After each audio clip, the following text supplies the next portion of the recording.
μια παράβαση το να κοινωνάμε μόνο κάθε Κυριακή κατέληξε να θεωρείται παράδοση. Δεν είναι παράδοση, είναι παράβαση.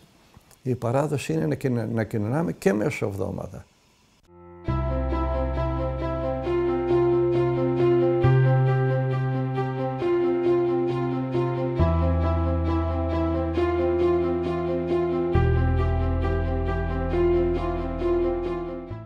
Γέροντα, η ερώτηση είναι, κοινωνώ κάθε Κυριακή, αλλά δεν μπορώ να καταλάβω πόσο συχνά πρέπει να εξομολογούμε.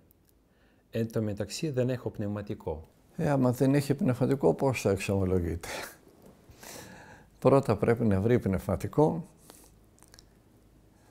Θα εξομολογηθεί μια φορά, μια καλή εξομολόγηση στο πνευματικό, να ξέρει ο πνευματικός το ιστορικό, όπως ο γιατρός πρέπει να ξέρει το ιστορικό του ασθενούς, και από εκεί και μετά θα εξομολογείται όσο πιο συχνά μπορεί, με συνεννόηση με το πνευματικό της και να κοινωνάει σε κάθε Θεία Λειτουργία. Η Θεία Λειτουργία γίνεται για να κοινωνάμε. Δεν είναι θεατρική παράσταση. Να δούμε τι ωραία λέει τις ευχές ο παπάς, τι ωραία σηκώνει τα χέρια, τι ωραία κουνέει το θυμιατό ή τι ωραία ψέλνουν οι ψάλτες. Δεν είναι μέγαρο μουσικής η Εκκλησία. Η Θεία Λειτουργία γίνεται για να κοινωνήσουμε, για κανέναν άλλο λόγο. Ευτυχώς που δεν τηρούμε τους κανόνες της Εκκλησίας. Ευτυχώς που δεν τους τηρεί κανένας. Γιατί υπάρχει κανόνας που λέει ότι όποιος χριστιανός δεν κοινωνήσει σε 3 συνεχόμενες Θείες Λειτουργίες θα πρέπει να τον αφορίζουν, να τον ευγάζουν από την Εκκλησία. Ευτυχώς που δεν τηρούμε τους κανόνες. Αλλά αυτό δείχνει πόσο σημαντική είναι η Θεία Λειτουργία. Και μάλιστα οι πρώτοι χριστιανοί, οι αρχαίοι χριστιανοί, όχι οι πρώτοι και μετά αιώνες, δεν μπορούσαν να διανοηθούν ότι έπρεπε να περιμένουμε από την μία Κυριακή στην άλλη για να κοινωνήσουν. Και να κοινωνούσαν και μεσοβδόμαδα. Κάνανε Θείες Λειτουργίες και μεσοβδόμαδα για να κοινωνάνε. Τη Μεγάλη Σαρακοστή όμως, που δεν γίνονται λειτουργίες μεσοβδόμαδα, γιατί είναι πένθυμη περίοδος και η Θεία Λειτουργία έχει αναστάσιμο χαρακτήρα, γίνονται Θείες Λειτουργίες στη Μεγάλη Σαρακοστή μόνο Σαββάτο και Κυριακή. Ήταν αδιανόητο για τους χριστιανούς να περιμένουν από την Κυριακή να έρθει το Σαββάτο για να κοινωνήσουν, να περάσει όλη η εβδομάδα χωρίς Θεία Κοινωνία. Και εφεύρανε μία ψεύτικη λειτουργία, τη λειτουργία των προηγιασμένων, η οποία δεν είναι λειτουργία, γιατί το σώμα και το αίμα έχουν γίνει την Κυριακή που πέρασε, φυλάγονται και ενώνουν τον εσπερινό με μια υποτυπώδη Θεία Λειτουργία μόνο και μόνο για να κοινωνήσουν από το σώμα και το αίμα που φυλάξανε από την Κυριακή. Να κοινωνήσουν και μεσοβδόμαδα. Και μόνο η ύπαρξη αυτής της λειτουργίας των προηγιασμένων δείχνει πόσο μεγάλη αμαρτία είναι να κοινωνάς μονάχα κάθε Σαββατοκύριακο. Μόνο το Σαββάτο και την Κυριακή, κάθε Σαββάτο και κάθε Κυριακή. Είναι πολύ λίγο. Έπρεπε να κοινωνάμε και στη μέση της εβδομάδος. Και αυτό το αποδεικνύει η λειτουργία των προηγιασμένων δώρων. Αλλά επειδή, όπως έλεγε ο Άγιος Παΐσιος, οι παραδόσεις καταντήσανε να θωρούνται παραβάσεις, οι παραβάσεις καταντήσανε να θωρούνται παραδόσεις. Μια παράβαση το να κοινωνάμε μόνο κάθε Κυριακή κατέληξε να θεωρείται παράδοση. Δεν είναι παράδοση, είναι παράβαση. Η παράδοση είναι να κοινωνάμε και μεσοβδόμαδα. Αυτό φυσικά όταν δεν υπάρχει κάτι πνευματικό που να μας εμποδίζει από τη Θεία Κοινωνία. Αλλά αυτό θα μας το πει ο πνευματικός μας. Γι' αυτό ακριβώς και δεν εξομολογιόμαστε πάντα πριν από την Θεία Λειτουργία. Θα μας πει ο πνευματικός, θα κοινωνάς κάθε Κυριακή ή κάθε δεύτερη Κυριακή το μήνα ή όποτε έχει Θεία Λειτουργία, εκτός αν πέσεις στην τάδε αμαρτία. Μόνο τότε θα πάμε να εξομολογηθούμε για να κοινωνήσουμε. Εάν δεν έχει συμβεί μια πτώση που να μας εμποδίζει, θα κοινωνάμε συνέχεια. Έχουμε εξομολογηθεί, έχουμε πάρει την ευλογία από το πνευματικό μας και θα κοινωνάμε χωρίς να εξομολογιόμαστε. Έχουμε εξομολογηθεί και το κάνουμε κατόπιν εξομολογήσεως. Μόνο αν πει ο πνευματικός, αν πέσεις στην τάδε αμαρτία, δηλαδή αν κατακρίνεις, αν πορνέψεις, αν δεν πληρώσεις τον υπάλληλό σου, οτιδήποτε. Αν πει ο πνευματικός, αν πέσεις σε αυτό, τότε θα εξομολογηθείς για να κοινωνήσεις. Αν δεν πέσουμε, μπορούμε να κοινωνάμε συνέχεια.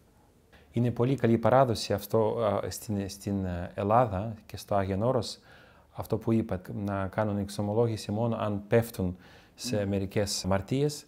Γιατί σε εμάς, στη Ρωσική Εκκλησία, έχουμε λίγο παράξενη παράδοση. Η εξομολόγηση συνδέεται με τη Θεία Κοινωνία και αν ο άνθρωπος δεν έκανε, ας πούμε, μεγάλες αμαρτίες, αισθάνεται ψυχολογικά ότι πρέπει να εξομολογηθεί.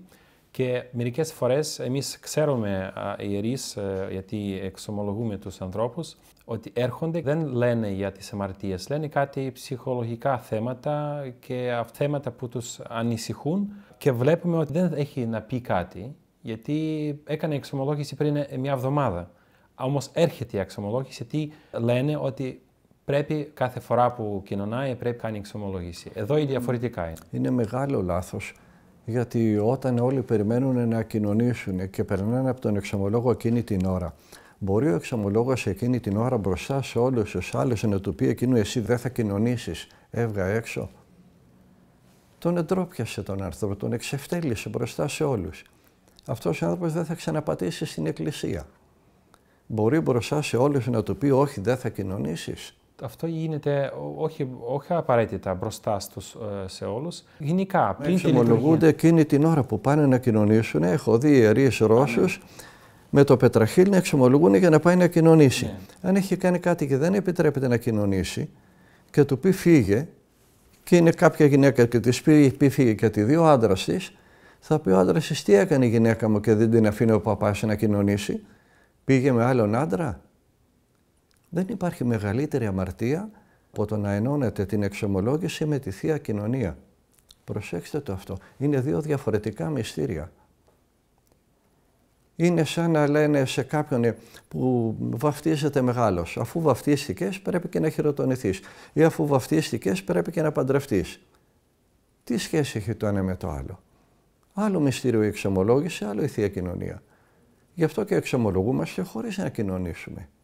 Πρέπει να είναι ξενική επίδραση αυτό το πράγμα, να έχει έρθει από τίποτα Ρωμαιοκαθολικούς, από άλλες πόρτες μέσα στην Ρώσικη Εκκλησία. Αυτή η κακή συνήθεια να εξομολογείσαι πριν κοινωνήσεις. Άμα δεν έχεις κάτι να πεις, τι να εξομολογηθείς. Να κάτσεις να φανταστείς κάτι μόνο και μόνο για να εξομολογηθείς και να σου πει πήγαινε και να κοινωνήσεις. Και αν πραγματικά έχεις κάνει κάποιο μεγάλο αμάρτημα και σου πει εκείνη την ώρα ο παπάς φύγε δεν θα κοινωνήσεις και σε βλέπουν όλοι, δεν είναι ντροπή για τον παπά αυτό να κάνει κάτι τέτοιο? Και αν δημιουργηθούν οικογενειακά προβλήματα, αυτά δεν θα τα έχει κάνει ο διάβολος, θα τα έχει κάνει ο παπάς που είπε δεν πρέπει να κοινωνήσεις γιατί έχεις αμαρτήσει μπροστά σε όλο τον κόσμο. Έχω δει σε Ρώσικη Εκκλησία να πηγαίνει ο κόσμος να κοινωνάει και από την μια μεριά ένας παπάς και από την άλλη ο άλλος με πετραχύλι να εξομολογούν εκείνη την ώρα. Εκείνη την ώρα. Είναι αδιανόητο και ακατανόητο και ανεπίτρεπτο. Οπωσδήποτε δεν θα κοινωνάμε ανεξομολόγητοι, αλλά αφού εξομολογηθήκαμε και μας είπε ο παπάς θα κοινωνάς εκτός αν συμβεί το τάδε, θα κοινωνάμε. Και μόνο αν συμβεί κάτι θα πούμε στον παπά έπεσα σε αυτή την αμαρτία, μπορώ να συνεχίσω να κοινωνάω? Όχι σε κάθε Θεία Κοινωνία, σε κάθε Θεία Κοινωνία, σε κάθε Θεία Κοινωνία. Και αν είναι χιλιάδες αυτοί που θέλουν να κοινωνήσουν και είναι ένας παπάς μονάχα να εξομολογεί, θα μείνουν ακοινώνητοι γιατί δεν προλαβαίνει να τους εξομολογήσει όλος ο παπάς. Είναι απαράδεκτα πράγματα αυτά. Και ευτυχώς που δεν τα έχουμε στην Ελλαδική Εκκλησία. Μετά την μεγάλη αλλαγή που έκανε στη Ρώσικη ιστορία ο Μέγας Πέτρος, έφερε πολλά άσχημα από τη Δύση. όχι μόνο την αρχιτεκτονική, όχι μόνο τη μουσική, όχι μόνο τη ζωγραφική, άνοιξε πόρτα και μπήκανε πάρα πολλά λάθη, ξένα πράγματα, ξένες παραδόσεις, στην Ορθόδοξη Ρώσικη παράδοση. Από τον Μέγαν Πέτρο και μετά, ναι μεν η Ρωσία έκανε άνοιγμα προς τον κόσμο, αλλά ταυτόχρονα κατάστρεψε την παράδοσή της. Γι' αυτό καλό θα είναι μια επιστροφή στις ρίζες πάλι σιγά σιγά, να μην σκανδαλιστεί ο κόσμος, γιατί οι άνθρωποι είναι απλοί, είναι αγράμματοι, να ξαναεπανέλθετε πάλι στην παλιά παράδοση. Ευχαριστώ πάρα πολύ. Ειδικά για αυτή την απάντηση είναι, το χρειαζόμαστε πολύ.